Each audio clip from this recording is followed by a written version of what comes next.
marco del Congreso Retos Medellín, realizado en la Corporación Universitaria Americana de la presente anualidad, queremos exponer nuestro tema investigativo de trabajo de grado, el cual realizamos un análisis de la jurisprudencia del Acuerdo Final de Paz que se firmó en el año 2016 entre el Gobierno Nacional y las FARC-EP, el cual buscamos realizar el marco jurídico y los desarrollos jurisprudenciales en Colombia entre el año 2016 y el año 2021 respecto a la implementación, verificación y refrendación del Acuerdo Final de Paz entre el Gobierno Nacional y las FARC-EP, buscando así una justicia transicional, la cual se desarrolla en 4 puntos claves, que serían la justicia, la verdad, la reparación y la garantía de no repetición.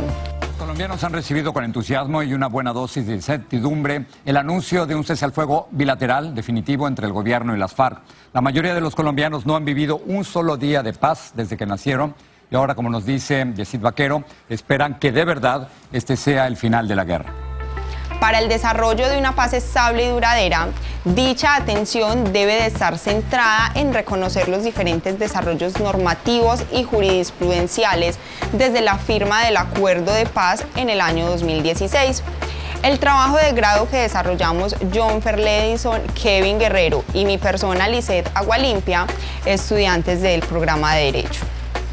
Nuestro tema tuvo un punto de partida con la siguiente pregunta problematizadora: ¿cuáles son los efectos del marco jurídico y desarrollos jurisprudenciales que se han dado en Colombia desde el Acuerdo Final de Paz en el año 2016 hasta el año 2021? Un cese al fuego bilateral y definitivo. Este sea el último día de la guerra. En la justificación buscamos la visibilización de los retos que tiene el Estado colombiano en el futuro para enfrentar nuevos diálogos con otras organizaciones insurgentes que se quieran acoger a un futuro proceso de paz.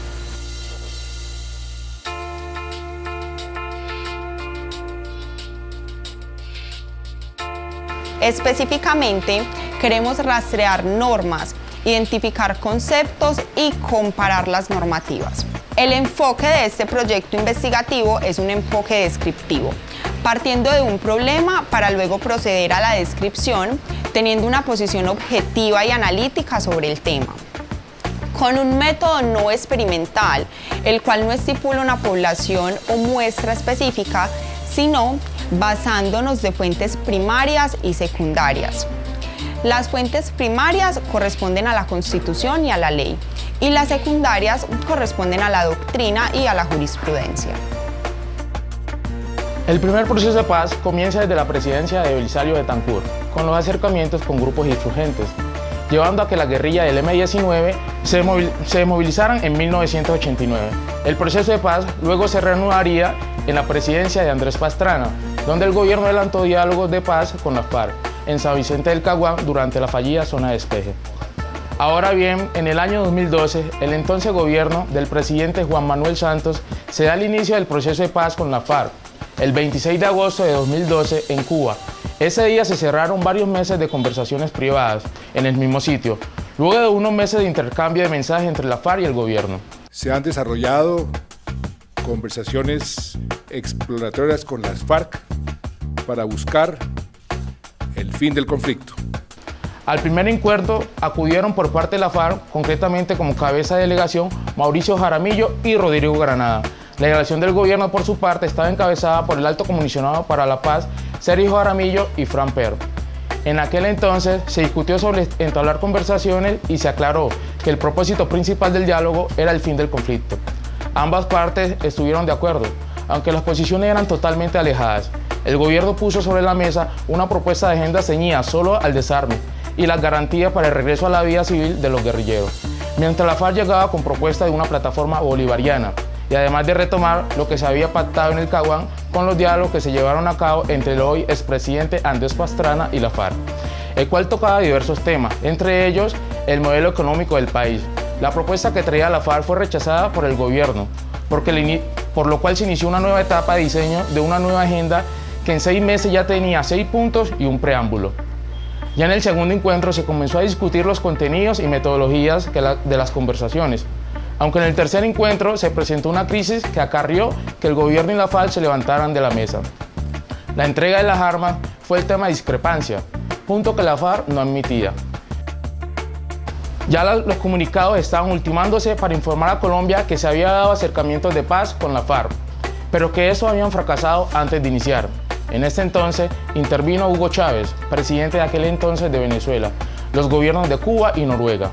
Intercedieron para que todo el esfuerzo que se había hecho no se dejara atrás, lo que dio pie a una frase que todos aceptaron: dejación de armas.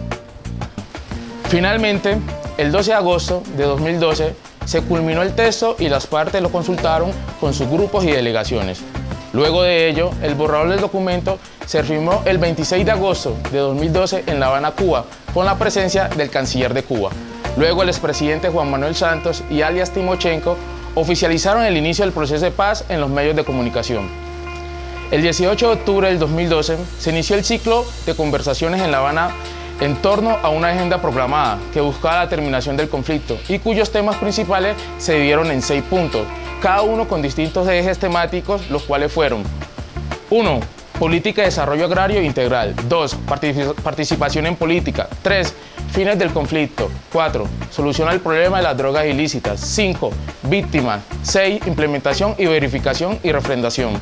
Estos acuerdos se encuentran fundados en una democracia participativa y en el principio del pluralismo político que se incluye en el preámbulo de la Constitución Política de 1991.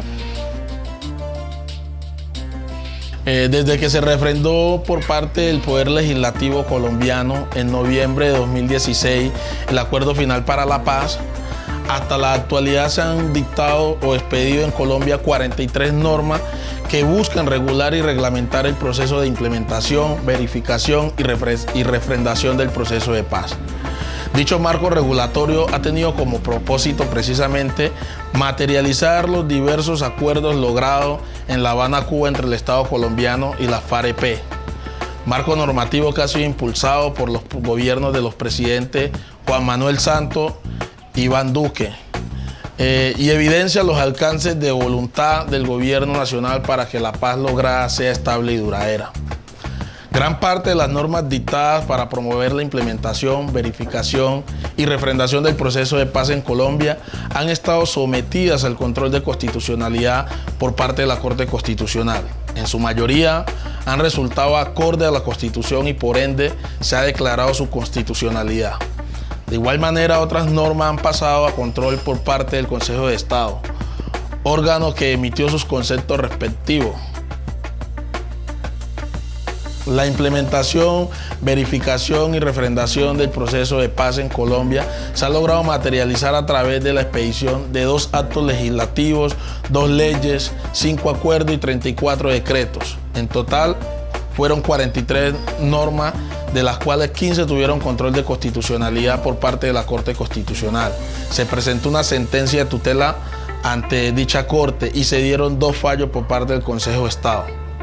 La regulación y reglamentación de este proceso estuvo direccionada en proteger y blindar el acuerdo final de paz.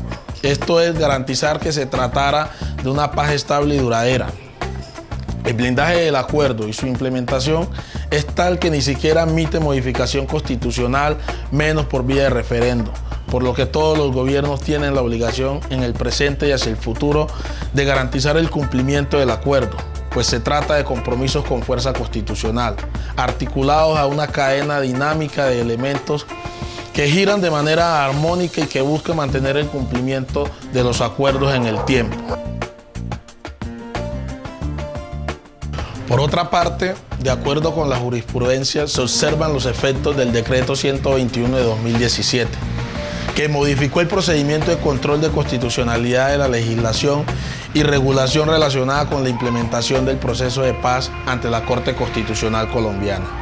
Y ello se observa principalmente en las sentencias en donde dicho control se llevó a cabo de manera oficiosa, es decir, sin la necesidad de presentar una demanda de constitucionalidad. Con la Comisión para el Esclarecimiento de la Verdad, la Convivencia y la No Repetición, tenemos claro que Colombia merece una paz estable y duradera.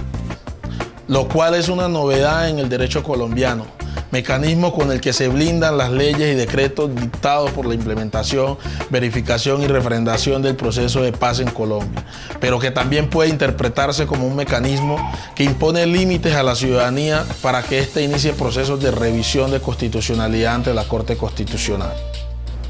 Partiendo ya de lo dicho, paso a concluir y digo lo siguiente: el rastreo normativo de la regulación y reglamentación sobre la implementación, verificación y refrendación del proceso de paz en Colombia pone en evidencia que desde el mismo intento de refrendación vía plebiscito del acuerdo, el Estado colombiano, en particular el Ejecutivo y el Legislativo, se involucraron en una ardua tarea para lograr materializar una paz estable y duradera. Todo ese engranaje jurídico normativo no tuvo otro objeto que estructurar una justicia transicional que garantice los derechos de las víctimas a la verdad, la justicia, la reparación y la no repetición. Y en ese contexto, permitir que los victimarios accedan a una justicia diferente a la justicia ordinaria, bien sea para obtener amnistía e indultos o para buscar beneficios en la sanción penal.